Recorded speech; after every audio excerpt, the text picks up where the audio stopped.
just weren't getting any altitude. I see the treetops just starting to come at us. He came over the radio and said, "Brace for the trees." I thought, wow, I can't believe we're in a plane crash.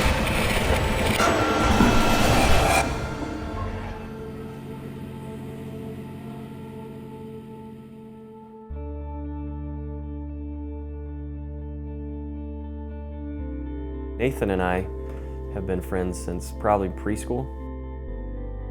We have a whole group of 4 couples. Our kids are all friends, and it's like siblings almost.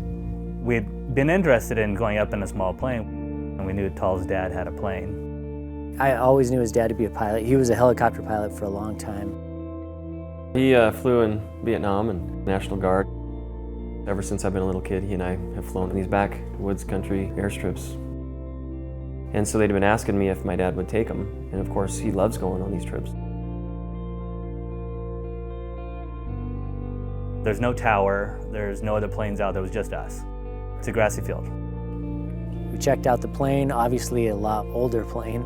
We're just kind of filming the event, you know, an exciting experience for each of us. It was a beautiful day, but yeah, it was hot. Which I didn't know was going to be a problem.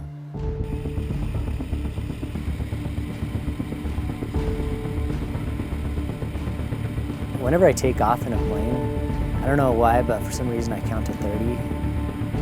And I timed it out. 30 seconds is about as long as it takes to get off. I just remember thinking, oh, that's longer than 30 seconds. Then I remember thinking, that's a lot longer than 30 seconds. The higher in elevation you are and the higher the temperature is, the less dense the air is. The wing may not be able to produce sufficient lift to actually lift the airplane off the ground. We finally start to get a little air, then we came back down, the wheels touched back down. It finally took off and we finally started getting some altitude. When we eventually did get off, I didn't even really think anything of it. We're good to go. But we stayed really low. We just weren't getting any altitude.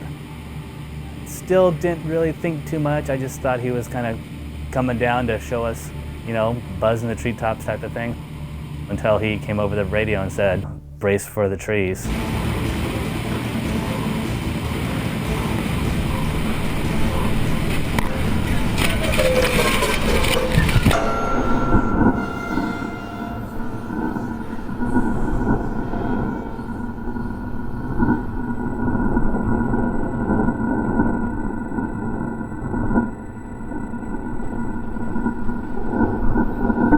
As we were flipping over, the pilot left.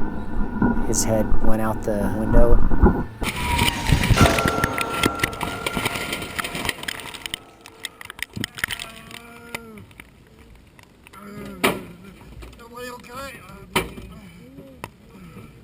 The first thing that I hear is actually a little bit of moaning. It was from Les. There was blood in the cabin. We didn't know who was bleeding. It was like a shredded tin can. We're upside down on the ground. The plane was dripping fuel. On the pilot side, that door was open. So Les gets out first, and then we all get out. I checked out Tall, and Tall was pretty good, and I checked out Nathan. He was good at first.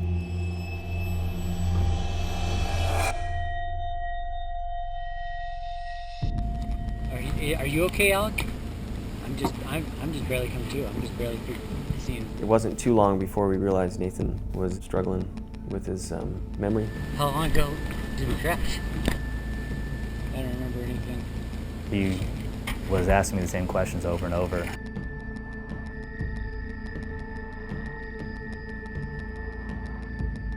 That's when I saw that my dad was bleeding. His whole lower jaw was just kind of hanging there.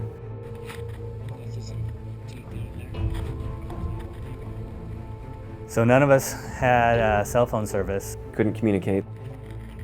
My dad's bleeding a lot and didn't know how we were going to necessarily stop the bleeding. This was serious.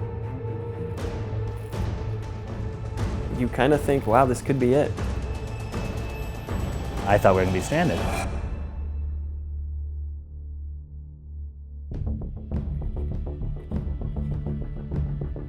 There was a couple who happened to be driving down one of the fire access roads. As I ran towards the plane, I didn't think it was survivable. We were a long ways from any paved roads, so access was going to be difficult. They didn't have any phone service either. I actually did see a Forest Service truck on the distant dirt road. They were able to call for a medical helicopter.